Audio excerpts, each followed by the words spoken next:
Yeah,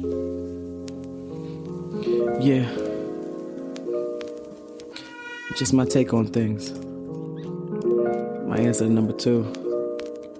Guided discovery, identifying, challenging your beliefs, reframing your mind, negative thoughts. Hello, listeners for Peplow's Ghosts. This is Dan Wiesman, one of your hosts here, and just wanted to do a quick introduction to this episode because we have a unique and real interesting guest coming up here. Her name is Sarah Hancock, and she is not a nurse. So this is one of the first, I think, episodes we have at Peplow's Ghosts that is not a nurse. So we're excited to share her story with you. It's really a personal journey that she's been very passionate about, kind of looking at some of maybe the long-term dark side of ECT treatments and such. So we're really excited to show you and kind of her personal experience and what she's done with this. But we're really hoping that this kind of opens up Peplow's Ghosts to other ideas and other things that are complementary to psychiatric mental health nursing. So please sit back, relax, enjoy, and always feel free to subscribe, comment, get in touch with us. We'd love to hear your ideas for future episodes. All right, take care. Distortions decrease until they cease. Guided discovery, identifying, challenging your beliefs, reframing your mind. All right, I think we're recording. Welcome back, everybody. Here we are, another episode of Peplow's Ghost. I'm so thrilled to be joined by my co-host and guest here for this episode as we come to the close of 2025. Hard to believe. It's always gets to this time of year, and I'm like, where did the year go? It's just amazing. So, but I'm really excited. I was just saying, we have the band back. So it's been a little while since we had all our co-hosts. So I am joined by Dr. Sean Convoy, Dr. Kate Molino, and Dr. Melissa Chapman-Hayes. And I am very thrilled to welcome our guest, Sarah Price Hancock. Sarah is the co-founder and trustee of Ionic Injury Foundation, and I'm really looking forward to her sharing her story and her research on the topic of helping people with serious mental illness, as well as the interventions that we apply to them. So Sarah, thank you very much for joining us. And I'll start off with kind of a question just to kind of get us going. So your work focuses on this idea of ionic injury. I don't know if everybody, even PMHNPs, I probably have to look it up a couple times myself to see what this means. So from your point of view, how do you explain this concept to people, and how do you define that term for yourself? Certainly. First of all, thank you so much for the opportunity to speak with such a fun group of individuals and to speak about ionic injury. So ionic injury is basically electrical injury. And electrical injury is a non-ionizing radiation injury. And it really depends on the length of time a person has been exposed, whether it's been a chronic exposure, like an EMF living right next to a cell tower, or if it's been, like a TMS, transcranial magnetic stimulation, or in my case, electroconvulsive therapy. With each of those, there is a larger and larger and larger energy that's used. And so they can cause a variety of physiological consequences, especially with chronic or repeat exposures that create a physiological response that can be quite detrimental to the human body, just based on the natural laws governing electricity and its contact with the human body. Thank you. Appreciate that.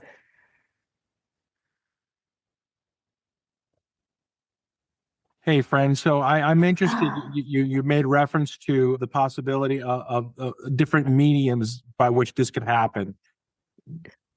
What motivated you to kind of build this idea, this foundation? What was the experience? What was the crystallizing thing that said, I have to do this? I think for what happened with me is I had a history of electroconvulsive therapy. I had electroconvulsive therapy 116 times. I quit against medical advice. I was able to get into rehabilitation based on let me back up a little bit.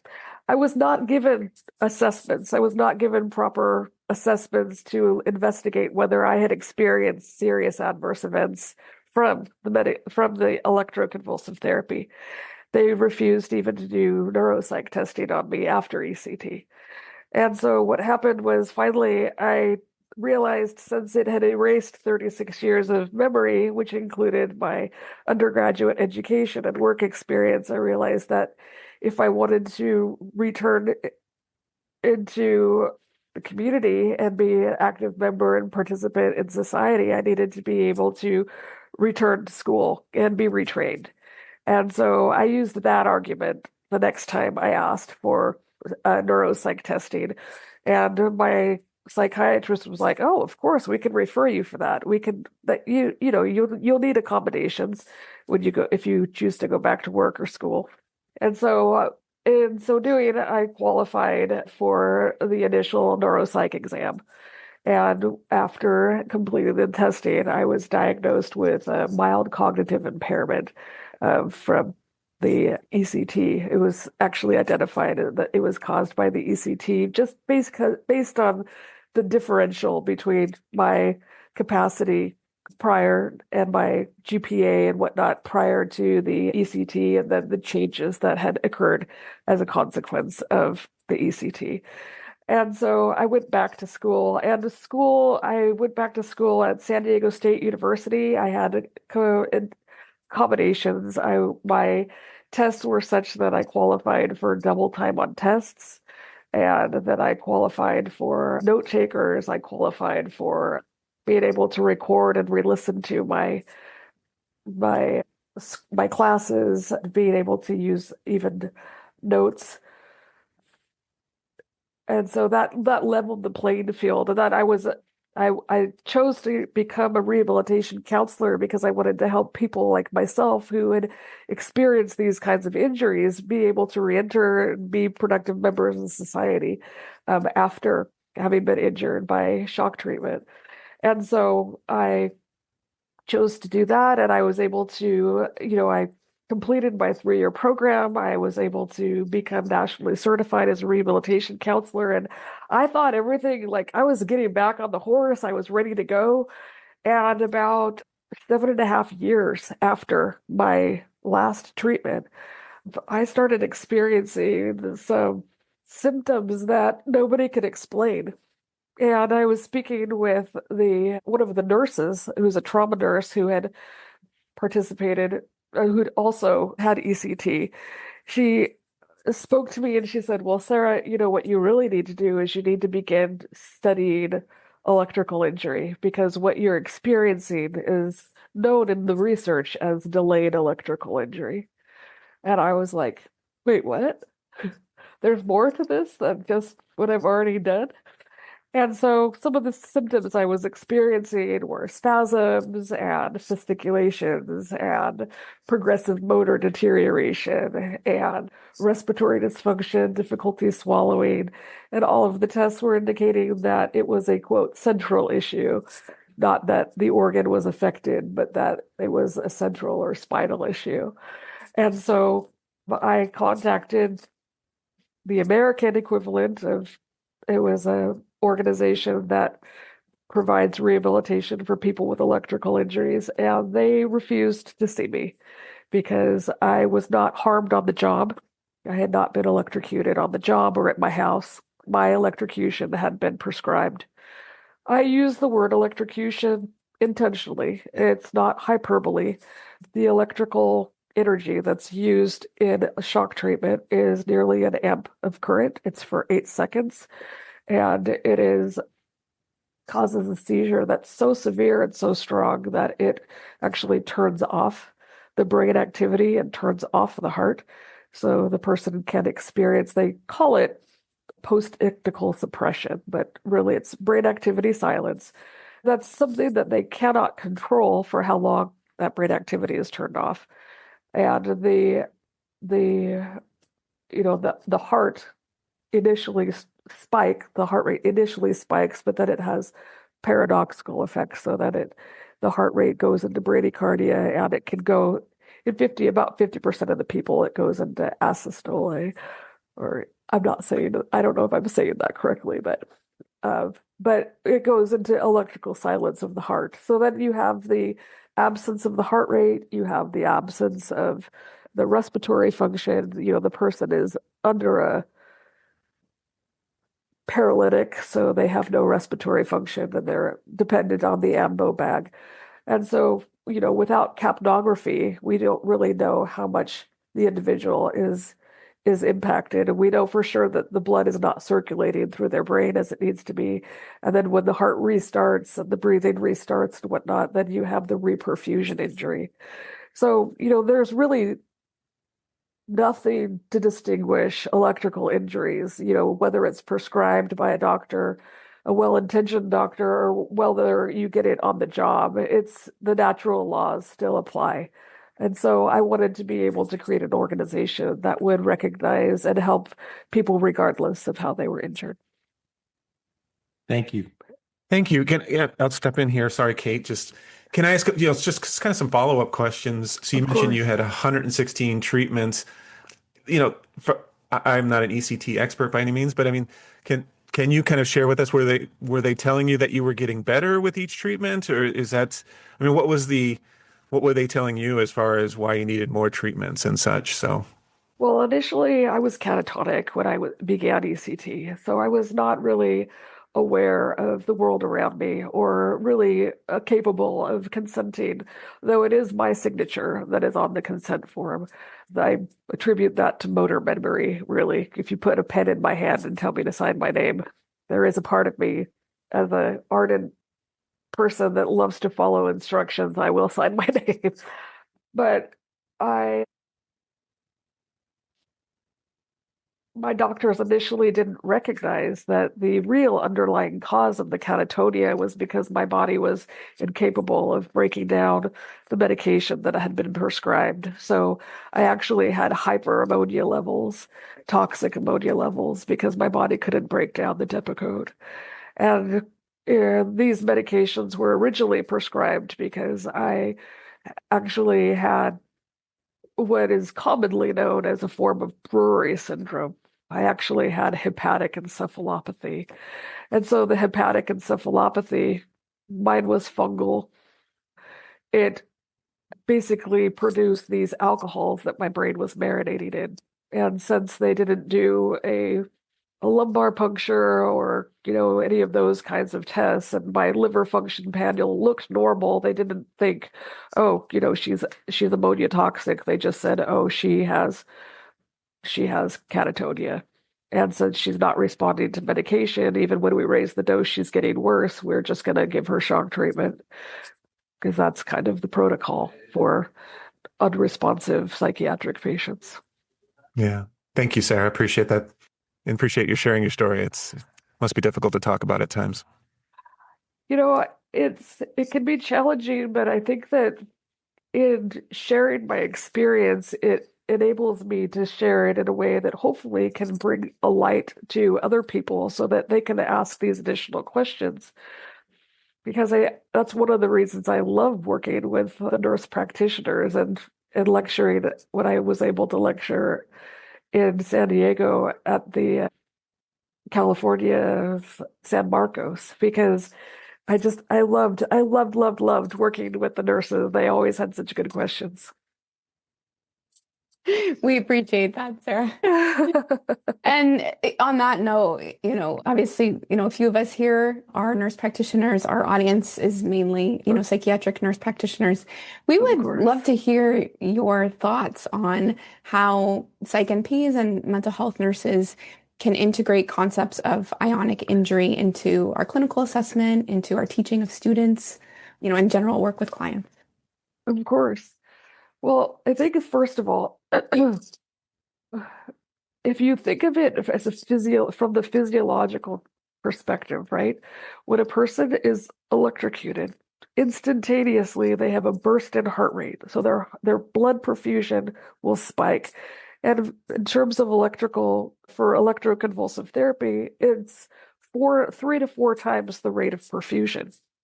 So that's the entire body. So we're talking increased perfusion of the brain, but we're also talking increased perfusion all the way down the spinal cord and all of the peripheral organs as well. And then once that heart rate dampens and slows down and stops, and then restarts, then you have the perfusion injury. So reperfusion injury. So looking at things like, I mean, that's a breaking of the blood-brain barrier, right? And so then you have everything has access, all of the individual's histamine, any viruses they may have, any bacterial, latent infections or anything like that. Those are all things that you can look for. And if you think of it more from the physiological perspective, there are permanent changes that occur when a person is shocked. Then, like that, the body has changed how we regulate our electrolytes.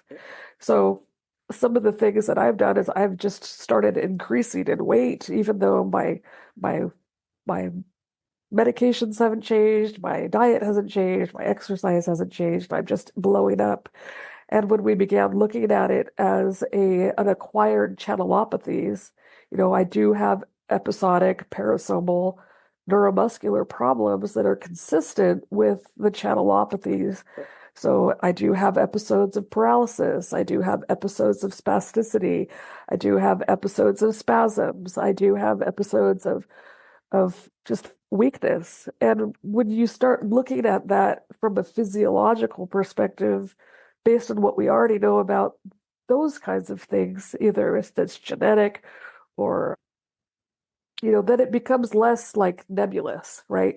We're able to better think about, okay, my patient is reporting that they're having spasms, they're having fasciculations, and, I have since been diagnosed with nomokalemic hypokalemia because I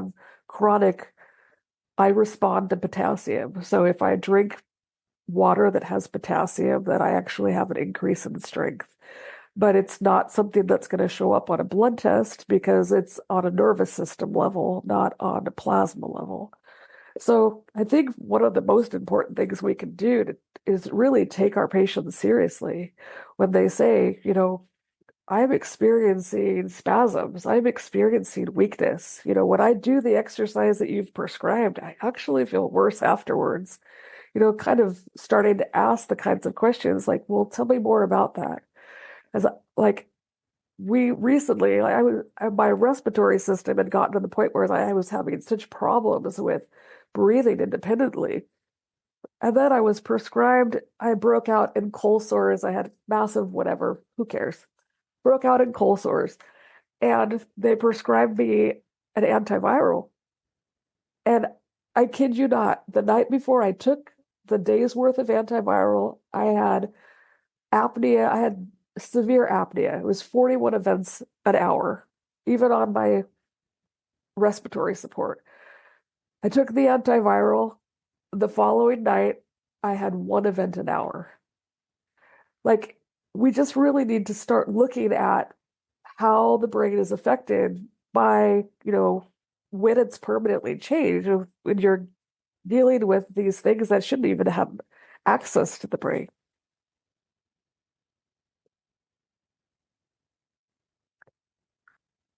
Thank you for sharing that. I was going to go a little bit of a different angle, Sarah, and ask about your advocacy work. So my understanding is that it emphasizes hope and agency for individuals navigating complex health systems. What are some of the practical steps clinicians can take to help patients reclaim a sense of empowerment when they're feeling unheard or misdiagnosed?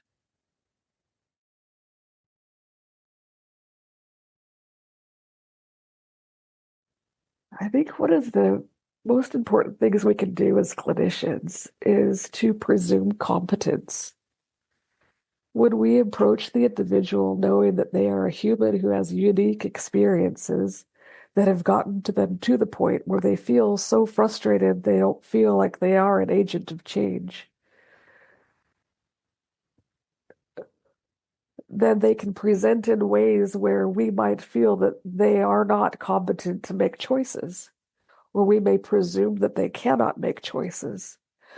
But as we strive to help people recognize that the power is within them, that they can be an agent of change, that they are in the driver's seat, And when we demonstrate that we are willing to partner with them in their treatment plan and listen to their feedback on how X, Y, or Z is making them feel, that is the foundation of building a relationship of trust where your patient will be more open with you about what is going on if they recognize that you're responding. And I think that as we presume competence, and we might have people talk to us about things that they're experiencing, and we're like, I've never heard of that before. I've never heard of that happening before. Maybe reframe it and say, how could that be possible? What are some things that could cause that? And that's when we get to, really dig into what we know and then expand on what we know. But one of the things that helped me get out of my learned helplessness, because I did struggle with learned helplessness, was doing the simple what went well and why, and writing 3 things daily. That helped me begin to recognize that I could help make things go well, and that people around me were also not against me. They were actively trying to help me. And there were lots of times where I couldn't explain why something went well. And because of my history and my background, my belief system, I concluded that the reason it went well when I couldn't explain it was because there was a higher power that was interested in me. I believed that God had an interest in my life. And so just helping people to explore, what's going well, because when we finally can focus on what's going well in our lives, then, yes, there are bad things happening. We're not trying to ignore them, but if we can explain, if we can see within our own minds, what, there are things I can do to change this and feel empowered to do it, then we can make that change happen. Hey, Sarah, thank you very much. I'm going to take us in a slightly different direction, actually back to where we kind of started. Of course. Before I ask this question, it's important to me that you understand that I'm not questioning your lived experience with ionic injury. Of course. That said, the body of evidence that supports the clinical application of ECT suggests there isn't lasting nervous system damage following standard protocol treatment. Given, I'm wondering, do you think your personal experience associated with ionic injury is associated with the fundamental practice of ECT or the malapplication of ECT to your particular experience? I think it's both. I think it's a cumulative effect. The reason I say that is because if you look at the research that's out there on ECT, they have never tracked patients beyond the use of the ECT. They've never systematically tracked long-term consequences. So we just published an article that actually identified patients who had ECT historically. We just published this article, and these people are reporting a bunch of the similar symptoms that I'm reporting. They're reporting an inability to go back to work. They're reporting, a quarter of them said that they were unable to go back to work. And the other thing we need to understand as clinicians is that ECT does not have standard practices. There are no dosing consensus protocols. There are more than 2,000 possible doses of electrical injury. And so you're going to have people on an entire Likert scale, right? And based on, that, there's also 5 different methods of dosing. There's 3 different places to put the electrodes. There's multiple different kinds of medication to be used as anesthetic.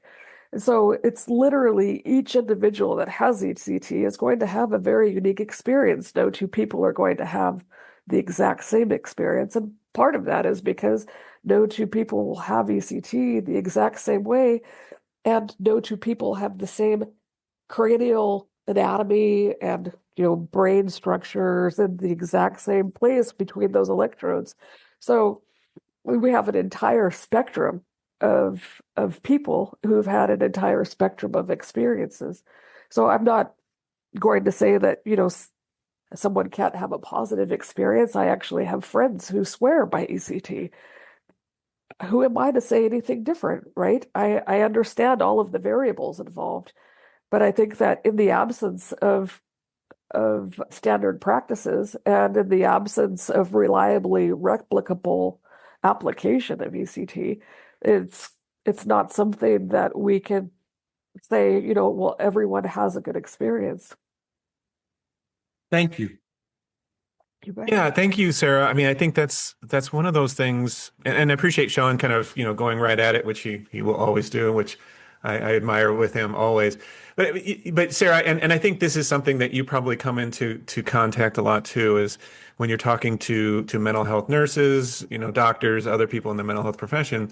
I mean, you're kind of, you have to recognize you're swimming upstream a little bit, right? I mean, there still is, the American Psychiatric Association recommends in their guidelines for treatment of depression and catatonia, as you mentioned, you suffered with as well.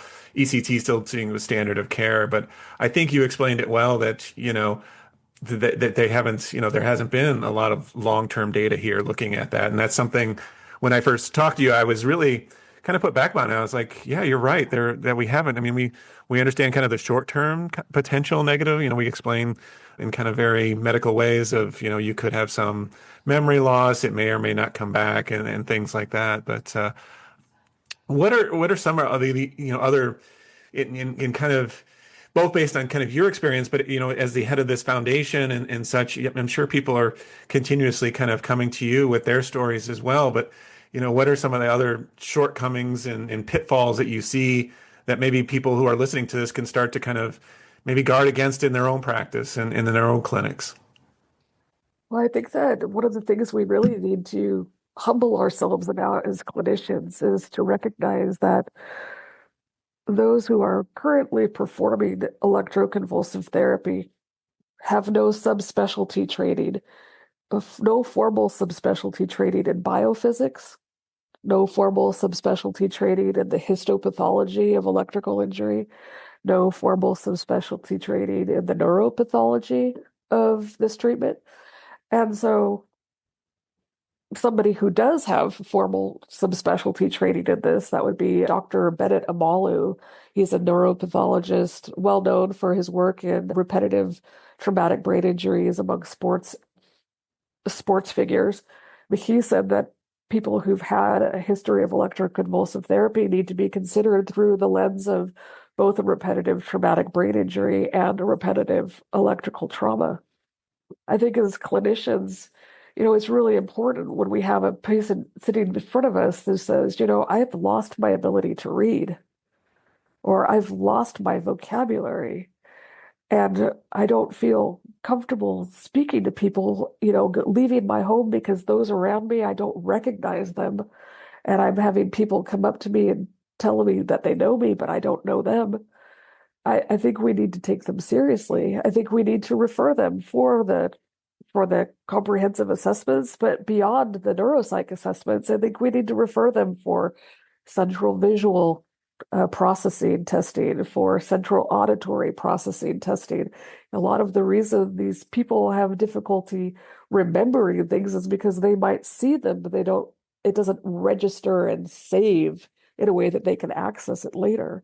So tapping, if a person is referred for these kinds of assessments, balance assessment, coordination assessments, kind of typical for brain injury, then we can route them into places where they can receive the appropriate rehabilitation, be able to access the accommodations they need to be able to go back to work and school and to live, even to access additional supports if they can't go back to work or school, or if they can only do it on a much limited basis compared to what they were previously able to do. Thanks, Sarah. Yeah, I when I'm listening to you, a small part of me was kind of thinking of a crass question of, has anyone ever talked to you through your foundation that you just didn't believe actually was caused by electrical injury like that? But I think, as you've explained, I mean, the brain is, so central to all of, who we are and what we do. I think you're gonna believe everyone, which I think is the takeaway here. That just believe our patients and see where that takes us. So thank you. Well, I think referring them for comprehensive assessments, then the numbers can quantify. I mean, I think disbelieving people without even referring them for assessment is criminal. Quite frankly, I think that we need to be able to say, you know what, that's something that I had not considered before, but it's something that the research that we're publishing on this largest survey that's ever been conducted of ECT recipients, we purposefully interviewed or opened the survey to the recipients and their family members and friends so that we could compare how the family members were perceiving this experience. And unilaterally, we've seen that the family members and their friends are viewing the ECT experience through the same lens as the recipients.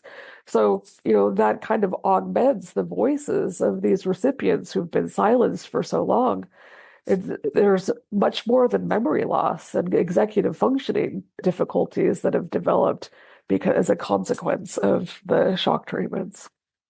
And the other thing is that I've taken these ideas, bounced them off a vice president of translational research at Hamilton University up in Canada. He has researched electrical injury and actually works with electricians unions. Electricians speaks at their events and whatnot.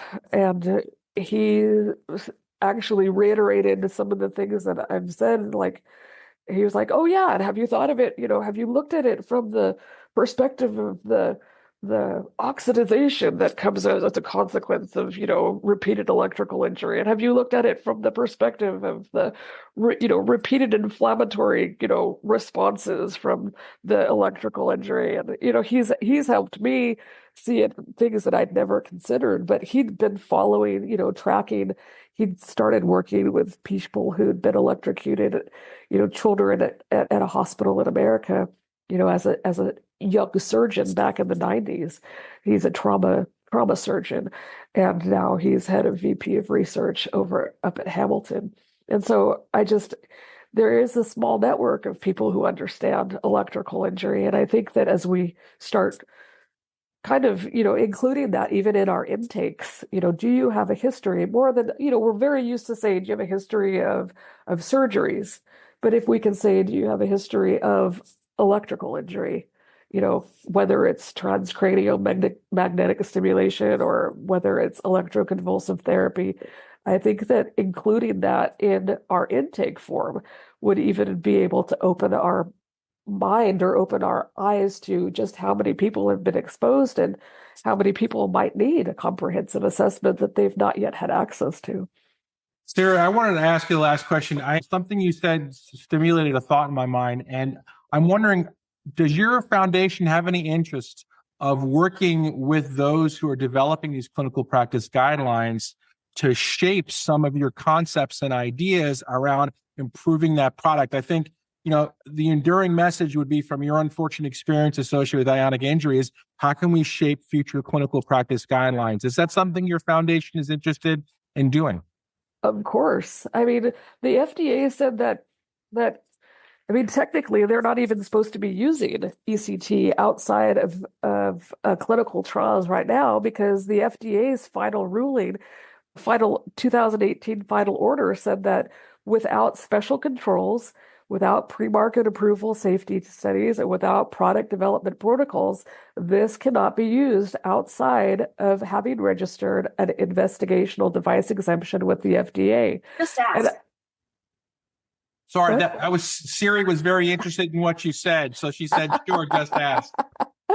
And so, I really think that as we develop, if they choose to develop those product development protocols, these are manufacturers who historically have said that that research is not their business.